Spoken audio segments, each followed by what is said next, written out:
काल में विविध। हम लोगों ने मुगल काल में शुरू से लेके बाबर से लेके औरंगजेब तक जितने भी इम्पोर्टेंट राज हुए थे यानी राजा हुए थे वो सब हम लोगों ने देखा। फिर हम लोगों ने साहित्य देखा, फिर प्रशासन देखा कि मुगल काल में प्रशासन की व्यवस्था कैसी थी, साहित्य लेखन कैसा था। फिर आज अब हम लोग देखेंगे विविध। ओके फ्रेंड्स, तो चलिए स्टार्ट करते हैं मुगल काल विविध। ओके फ्रेंड्स, चलिए क्वेश्चन नंबर 1 से देखते हैं। निम्नलिखित युग्मों में से कौन एक सही सुमेलित नहीं है? तो यहाँ पे सही सुमेलित नहीं है कौन? तो यहाँ पे आपका राइट आंसर हो जाएगा B, Akbar sir Thomas Roe. Okay friends, तो ये आपका जो है अकबर जो है उस समय सर थॉमस रो नहीं आए थे।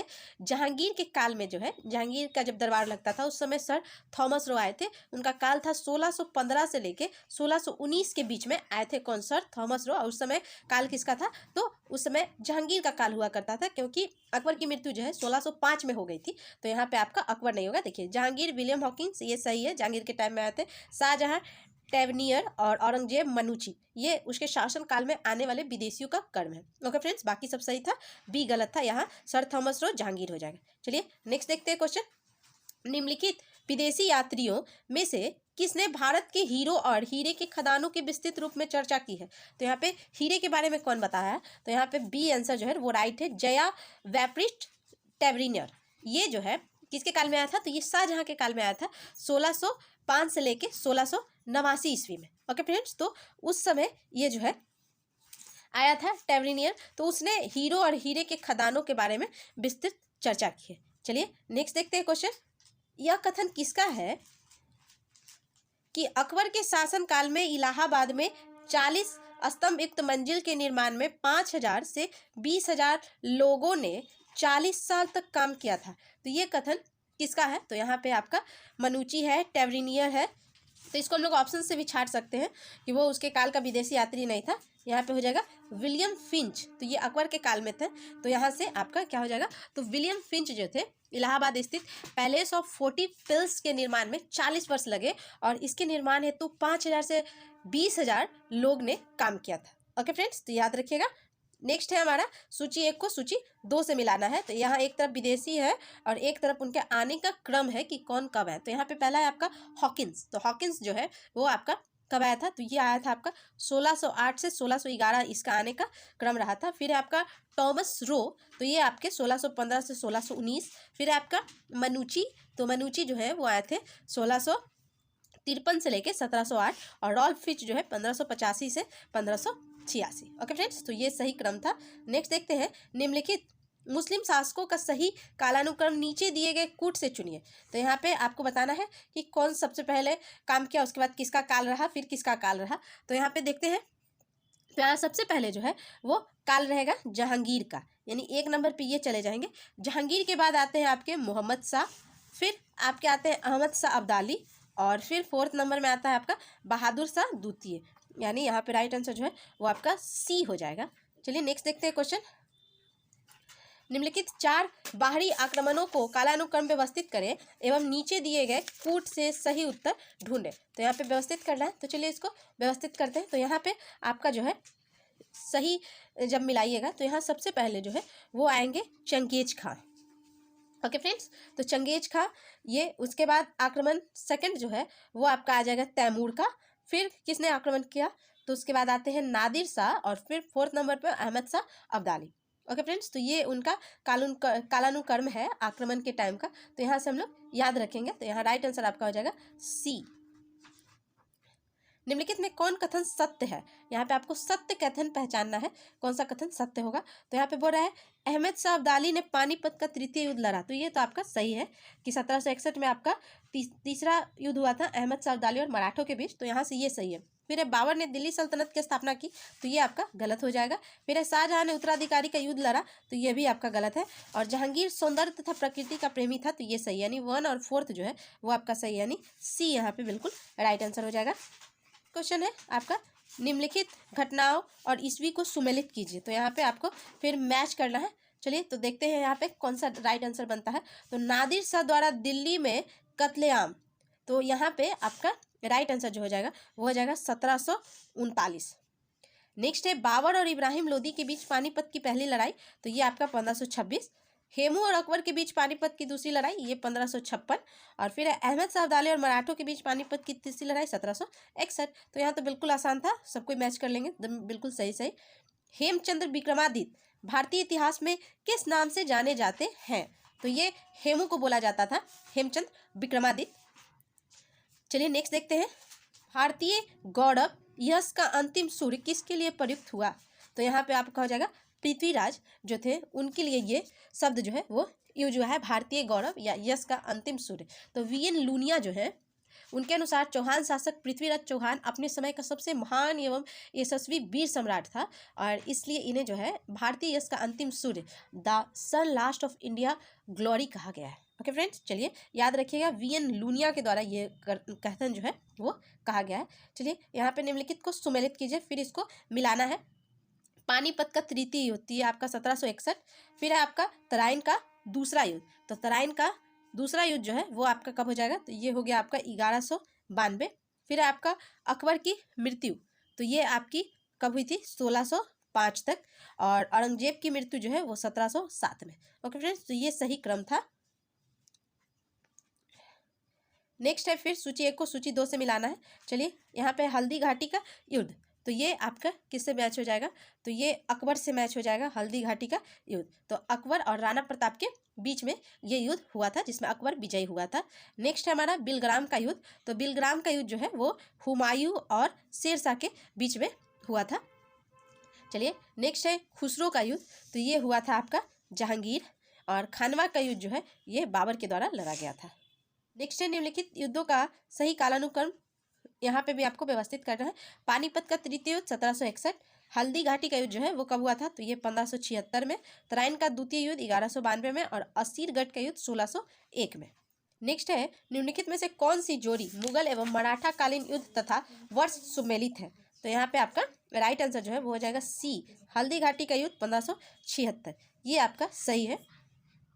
बाकी जो है आपका वो गलत मिलाया गया है, जैसे चौसा का युद्ध 1539 में हुआ था, यहाँ 38 दे रहा है, और ये किसके किसके बीच? हुमायूं और शेरशाह के मध्य हुआ था। यहाँ पे कन्नौज और बिलग्राम का युद्ध ये 39 दे रहा है जो कि 1540 में हुआ था। और यहाँ खाजवा का युद्ध जो दे रहा है 1657 दे रहा है, तो ये भी आपका जो है गलत है। ओके फ्रेंड्स, तो ये हुआ था 1659 में, मुगल बादशाह औरंगजेब और शाह शुजा के मध्य में ये लड़ा गया था। और खीरा का युद्ध 1699 जो दे रहा है ये गलत है, ये 1707 में हुआ था, मराठा सिंहासन और साहू और ताराबाई के मध्य हुआ था। चलिए नेक्स्ट देखते हैं क्वेश्चन, इसको भी कालानुक्रम व्यवस्थित करना है। चलिए तो इसको भी व्यवस्थित करते हैं। घाघरा, खानवा, चौसा और शामूगढ़ का युद्ध, तो इसमें सबसे पहले आपका कौन सा हुआ था ये आपको पहचानना है। तो इसमें सबसे पहले खानवा का युद्ध हुआ था जो कि 1527 में हुआ था, तो इसे याद रखिएगा, ये बाबर और राणा संगा के मध्य हुआ था और इसमें बाबर विजयी रहा था। फिर आपका सेकंड आता है 1529 में जो कि घाघरा का युद्ध हुआ था, तो ये याद रखिएगा 1529, ये किसके किसके बीच? तो ये भी बाबर और मोहम्मद लोदी के मध्य हुआ था, और इसमें भी बाबर जो है वो विजयी रहा था, और ये कहा जाता है कि बाबर का अंतिम युद्ध बोला जाता है घाघरा का युद्ध। फिर आता है थर्ड नंबर पे आपका चौसा का युद्ध जो कि 1539 में हुआ था। ओके फ्रेंड्स, तो ये किसके किसके बीच? तो शेरशाह और हुमायूं के मध्य हुआ था, और इसमें शेरशाह की विजय हुई थी। फिर है आपका शामूगढ़ का युद्ध जो कि 1658।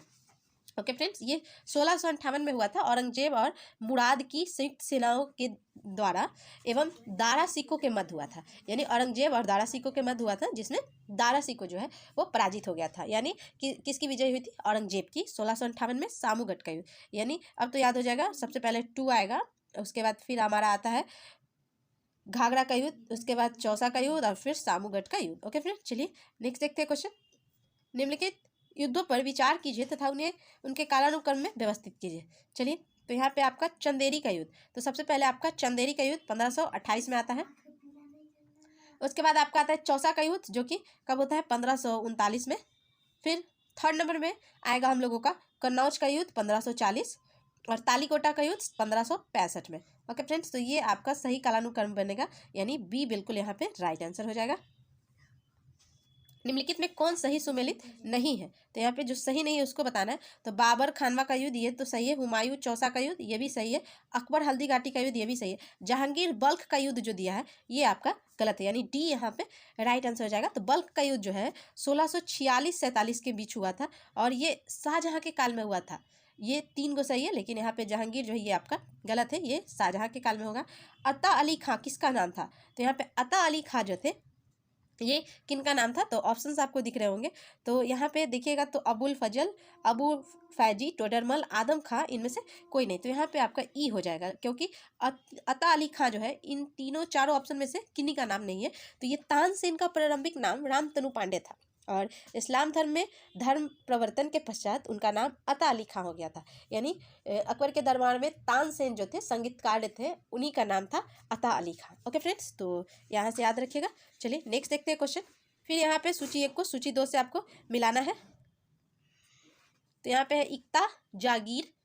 तो चलिए इक्ता जो होगा वो आपका क्या था? तो दिल्ली के सुल्तान। फिर है आपका जागीर, तो जागीर जो है वो आपका हो जाएगा मुगल काल से संबंधित। फिर है आपका अमरम, तो अमरम जो था वो आपका विजयनगर से संबंधित था और मोक्सा जो है वो मराठों से संबंधित था। तो ये जो है आपका मिलाना था, तो इसे हम लोगों ने मिला लिया कि किसके काल में क्या बोला जाता था। चलिए तो यहाँ पे देखिए, तो इक्ता जो है वो क्या था? तो इल्तुतमिश के राजरोहन के साथ ही शासन तंत्र की आधारशिला के रूप में भारत में इक्ता प्रथा स्थापित हुई। ओके फ्रेंड्स, चलिए नेक्स्ट है मुगल काल में निम्नलिखित बंदरगाहों में से किसको बाबुल मक्का द्वार कहा जाता था? तो यहाँ मक्का द्वार किसको बोलते थे? तो यहाँ पे आपका हो जाएगा राइट आंसर हो जाएगा सूरत को। तो मुगल काल में गुजरात स्थित सूरत बंदरगाह से होकर ही हज यात्री जो थे मक्का के लिए प्रस्थान करते थे, तो इसलिए सूरत बंदरगाह को ही बाबुल मक्का या मक्का द्वार कहा जाता था।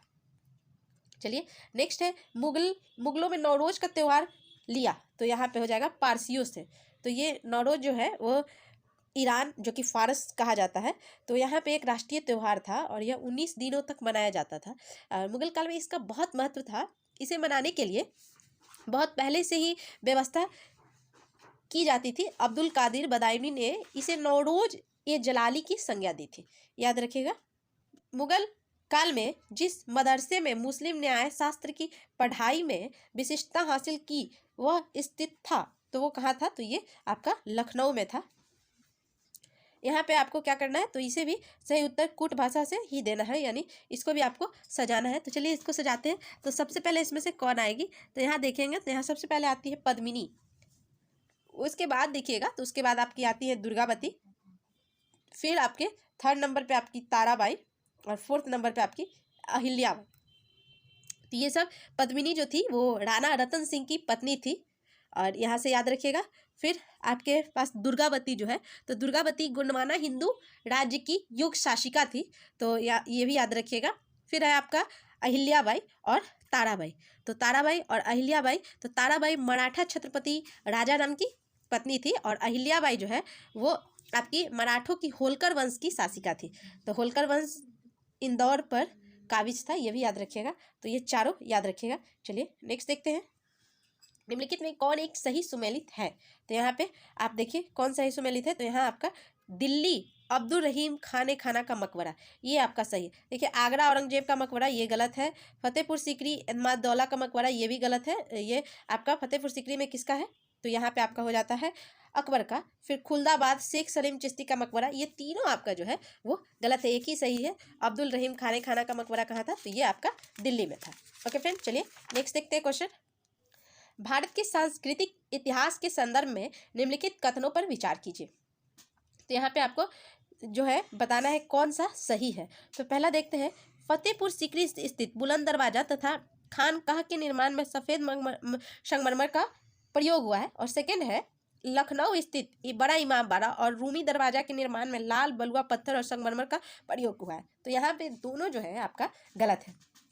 तो यहाँ पे फतेहपुर सीकरी जो है बुलंद दरवाजा, ये लाल बलुआ पत्थर का प्रयोग किया गया है, जबकि यहाँ पे आपका सफ़ेद संगमरमर दिया है जो कि गलत है। इसे सफ़ेद संगमरमर से सजाया गया है लेकिन निर्माण में ये लाल बलुआ पत्थर का यूज हुआ है। ओके फ्रेंड्स, तो ये फर्स्ट तो आपका गलत हो गया। और यहाँ पे जो है आपका लखनऊ में जो बड़ा इमाम बाड़ा रूमी दरवाज़ा जो है, इसमें लाल बलुआ पत्थर जो दिया हुआ है, तो यहाँ पे रूमी दरवाज़ा ये सब जो है, तो इसमें जो है सफ़ेद संगमरमर का यूज हुआ है। ओके फ्रेंड्स, तो यहाँ से याद रखिएगा। चलिए नेक्स्ट देखते हैं। तो ये दोनों आपका गलत हो गया, तो यहाँ राइट आंसर जो हो जाएगा डी हो जाएगा। निम्नलिखित में कौन जोड़ी मुगल कालीन इमारत एवं स्थान सुमेलित नहीं है? तो यहाँ पे गलत छाटना है, तो यहाँ आपका सी हो जाएगा, जहांगीरी महल बुरहानपुर, ये आपका गलत है। देखिए, शेरशाह का मकबरा सासाराम, हुमायूं का दिल्ली, बुलंद दरवाजा फतेहपुर सीकरी, और ये जहांगीरी महल जो है ये आपका आगरा के किले में स्थित है, और इसका निर्माण अकबर ने शाही परिवार की महिलाओं तथा अपने पुत्र और उत्तराधिकारी सलीम के रहने के लिए करवाया था। याद रखिएगा। चलिए नेक्स्ट देखते हैं। निम्नलिखित स्मारकों को कालानुक्रम व्यवस्थित कीजिए और नीचे कूट भाषा में सही उत्तर दीजिए। चलिए देखते हैं इसको क्या करना है। तो यहाँ पे सबसे पहले अटाला मस्जिद जौनपुर आता है, फिर आपका सेकंड नंबर पे आता है शेरशाह सूरी का मकबरा सासाराम, फिर आपका थर्ड नंबर पे आता है हुमायूं का मकबरा दिल्ली, और रबिया दौरानी का मकबरा औरंगाबाद, ये फोर्थ नंबर पे। ओके फ्रेंड्स, चलिए नेक्स्ट देखते हैं क्वेश्चन। सूची 1 को सूची 2 से आपको सही मिलाना है। चलिए, बाबर, हुमायूं, अकबर और जहांगीर। तो यहाँ पे बाबर जो है ये आपका किससे मैच हो जाएगा? तो बाबर जो है ये जामा मस्जिद संभल, ये सही है। फिर आपका हुमायूं दीन पनाह, फिर है आपका अकबर, तो ये आपका जहांगीरी महल और जहांगीर एतमाद उद दौला का मकबरा, यानी ये यहाँ पे राइट आंसर हो जाएगा। चलिए नेक्स्ट देखते हैं क्वेश्चन। निम्नलिखित इमारतों तथा शासकों को सुमेलित कीजिए। कुतुब मीनार, गोल गुंबद। तो कुतुब मीनार जो है ये आपका मैच हो जाएगा इल्तुतमिश से। गोल गुंबद जो है वो आपका हो जाएगा मोहम्मद आदिल शाह से। फिर बुलंद दरवाजा जो है ये आपका किससे मैच हो जाएगा? तो ये अकबर से, और मोती मस्जिद औरंगजेब से मैच हो जाएगा। निम्नलिखित को कालानुक्रम फिर व्यवस्थित करना है। चलिए, तो यहाँ पे डेट अगर याद रहेगा तो आप आसानी से इसको व्यवस्थित कर सकते हैं। तो सबसे पहले आपका खानवा का युद्ध 1527, फिर नेक्स्ट आता है आपका 1539 में चौसा का युद्ध, फिर आपका आता है 1540 में क्या? तो कन्नौज का युद्ध, और फिर आपका तालीकोटा का युद्ध, ये होता है आपका 1565 में। अब तो आप आराम से इसको मैच कर लीजिएगा, यहाँ ए राइट आंसर हो जाएगा। नेक्स्ट है सूची 1 को सूची 2 से फिर यहाँ मिलाना है। देखिए, अलाई दरवाजा दिल्ली, और यहाँ दिया है एक तरफ अलाउद्दीन खिलजी, तो यहाँ पे ये आपका बिल्कुल सही है। अलाई दरवाजा ये अलाउद्दीन खिलजी इसके निर्माता थे। फिर आपका बुलंद दरवाजा, तो बुलंद दरवाजा जो है इसके निर्माता कौन थे? तो ये आपका सही हो जाएगा, तो अकबर। फिर है मोती मस्जिद आगरा, तो मोती मस्जिद जो आगरा है इसके कौन हो जाएंगे? तो ये हो जाएंगे आपके शाहजहां, और मोती मस्जिद दिल्ली जो है ये आपका औरंगजेब वाला है। मुगल काल में मौलिम था, तो यहाँ पे मौलिम जो था यहाँ पे एक कर, शासक, नई प्रशासनिक इकाई, एक जहाज। तो यहाँ पे थोड़ा बहुत हद तक आप डी को कह सकते हैं एक जहाज, लेकिन जो मौलिम होता था वो एक कर्मचारी होता था जो कि भारतीय जो व्यापारिक जहाज होते थे उस पर रहता था। तो मौलिम जहाज पर एक गोलाकार यंत्र के साथ बैठता था, और इस यंत्र की सहायता से वह तारों तथा सूर्य की स्थिति का पता लगाता था। ओके फ्रेंड्स, तो यहाँ ये एक जहाज आप बोल सकते हैं, लेकिन अगर रहेगा कि एक जहाज पर बैठने वाला कर्मचारी तो वो आपका एप्रोप्रिएट आंसर होगा। चलिए नेक्स्ट देखते हैं। भारतीय इतिहास के मध्यकाल में बंजारे सामान्यतः कौन थे? तो बंजारे जो थे वो व्यापारी को बोला जाता था। बंजारा शब्द का उद्गम संस्कृत शब्द वाणिज्य से हुआ है, और वाणिज्य का अर्थ होता है व्यापार, उससे बना वनित अर्थात व्यापारी, बनिया। ओके फ्रेंड्स, चलिए नेक्स्ट देखते हैं क्वेश्चन। कौन सही सुमेलित नहीं है? तो यहाँ पे आपका जो है जरीब एक प्रकार का कर, ये आपका सही सुमेलित नहीं। देखिए, दाम जो है तांबे की मुद्रा होती थी, देसाई राजस्व अधिकारी होता था, दीवान प्रांतीय राजस्व का प्रमुख होता था। लेकिन यहाँ पे जरीब जो दिया हुआ है ये आपका एक प्रकार का कर जो दे रहा है ये आपका बिल्कुल गलत है। तो ये जरीब जो होता था भूमि की माप हेतु प्रयुक्त होता था। तो यहाँ से याद रखिएगा, तो ये मुगल काल में भू राजस्व व्यवस्था से संबंधित था, भूमि की माप हेतु प्रयुक्त होने वाला। तो यहाँ पे आपका एक प्रकार का कर जो दे रहा है वो आपका गलत है। ओके फ्रेंड्स, तो ये 35 क्वेश्चन थे। मुगल काल में विविध क्वेश्चंस थे, मतलब तरह तरह के हम लोगों ने इसमें देखा, तो ये इंपॉर्टेंट क्वेश्चंस थे विविध। तो चलिए नेक्स्ट जो है हम लोग देखेंगे, और नेक्स्ट टॉपिक जो हम लोगों का होगा वो होगा सिख संप्रदाय से संबंधित। तो चलिए नेक्स्ट टॉपिक हम लोगों का वो बिल्कुल VVI होगा, जो कि मुगल काल बहुत दिन से देख रहे थे। अब हम लोग देखेंगे सिख संप्रदाय से संबंधित क्वेश्चन। तो मिलते हैं नेक्स्ट डे नेक्स्ट वीडियो में। तब तक के लिए आप हमारे चैनल पर न्यू है तो शेयर कर दीजिए, लाइक कर दीजिए और सब्सक्राइब जरूर कीजिएगा। तो मिलते हैं नेक्स्ट डे नेक्स्ट वीडियो में सिख संप्रदाय के साथ। तब तक के लिए थैंक यू।